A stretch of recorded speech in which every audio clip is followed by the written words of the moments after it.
Madawat sa Ginoo, magahinulso sa sala o magpabautismo. Sa pagkamatarong aron ang katawan sa Diyos, ang mahigpit masangkap sa tanang mahimuan.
Handam nyo ang M number 11 ha. M number 11.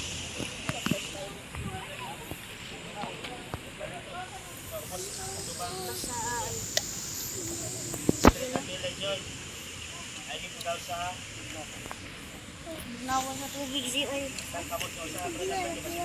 Dili bugnok in tubig kay kapagan. Come on. Muli. Liza Joy, tungod sa imong pagtuo, ikaw pagkabautismuhan, sa ngalan sa Amahan, ug sa Anak, ug sa Espiritu Santo, alang sa pagkailuan sa imong kasala. Madawat nimo ang lasa ng Espiritu Santo. Amen. Amen. Congratulations!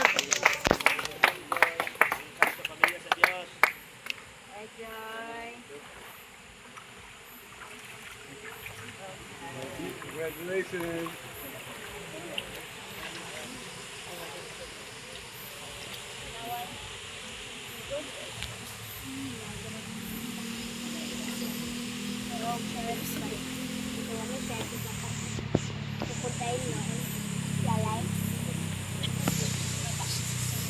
Marco, tungod sa imong pagtuo, ikaw pagkabautismuhan, sa ngalan sa Amahan, ug sa Anak, ug sa Espiritu Santo, alang sa pagkailuan sa imong mga sala. Madawat nimo ang lasa ng Espiritu Santo.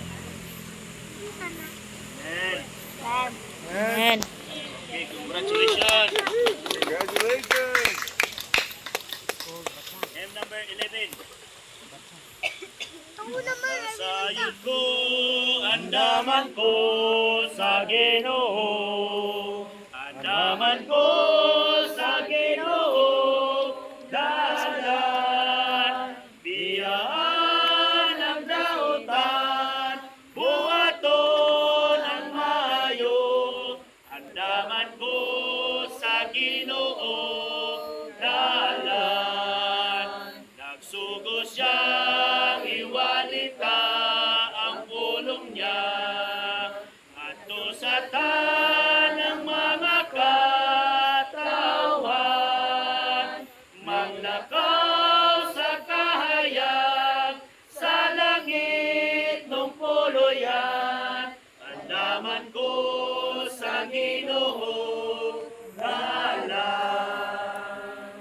Yagyo si Brother Dennis.